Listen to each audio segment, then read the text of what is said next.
The key to its defences is its so-called Tritium safety cell, a rigid steel cage reinforced at key points. Smart describe it as the hard shell of a nut, with small but efficient crumple zones both at the front and at the rear. In theory, getting inside is like putting on a suit of armour.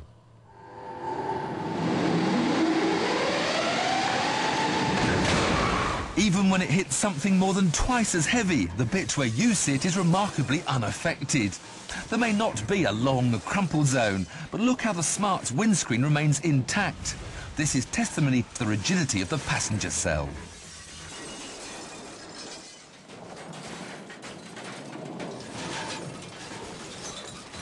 The downside of the shell's rigidity is that there's a greater potential for the crash forces to be transmitted through to the passengers. Ideally, you want to slow them down as gently as possible. So you get seatbelt tensioners that stop you lurching forward violently, and they're fitted with force limiters that give you a bit of slack before they dig into your chest. The car's also fitted with a driver airbag, a passenger airbag, and a steering column that will retract out of the way in a crash to give you more room to slow down. That's the theory, but no one knows how the car will behave when it's crashed at 70 miles an hour, which is where we come in. We've enlisted the help of engineering guru Dr. James Brighton. His team have converted a Smart so that the brakes, steering and throttle can be operated via remote control. Dr. Kim Blackburn will guide the Smart from a chase car straight into 20 tonnes of concrete block. It'll be similar to losing control at 70 miles an hour and spearing off into the temporary barriers on a motorway. Surely now the Smart has met its match. Kim to James, 10 seconds. 10, 20, 30, 5, keep it straight, thank you. 40, 45.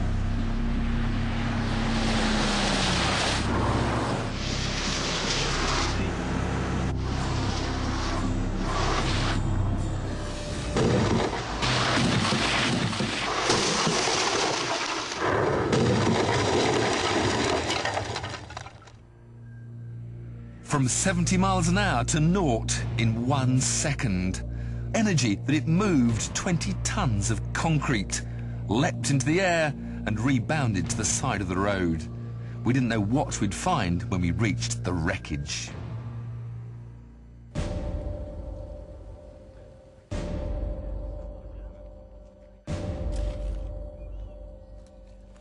The steel cage has certainly done its job really well. You can still see the original shape, just that one nasty kink there.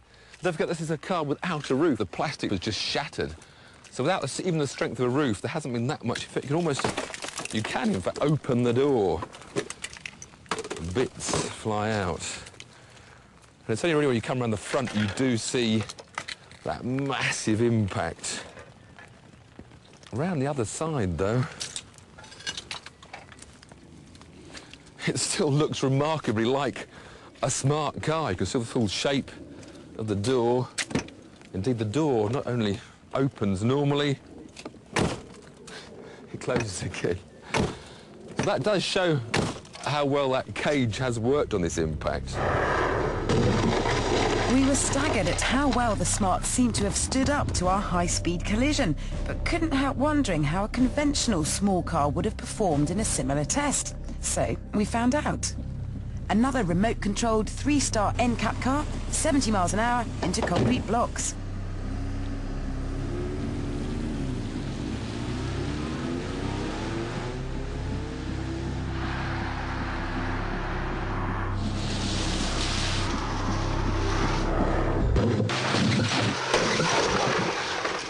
Without a super stiff structure like the Smart's, you can see how this car's bodywork ripples as the shockwave dissipates.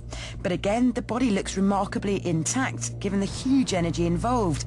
Closer inspection revealed that there had been some intrusion into the footwell, but in comparison, the Smart looked to have suffered even more. Perhaps most surprising was the obvious energy-absorbing qualities of the concrete. The Corsa's greater mass moved the blocks more than the Smart, but in both cases, the concrete didn't necessarily deliver the killer blow you might have thought.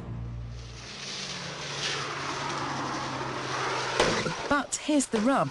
The cars may have stood up to the severity of the crash surprisingly well, but the humans inside wouldn't. No matter what you drive, rapidly decelerating from higher speeds is something your internal organs simply cannot cope with.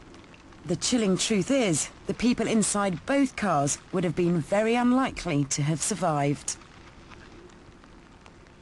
So, how much stick can a Smart take? A lot. But that can't be said for its passengers.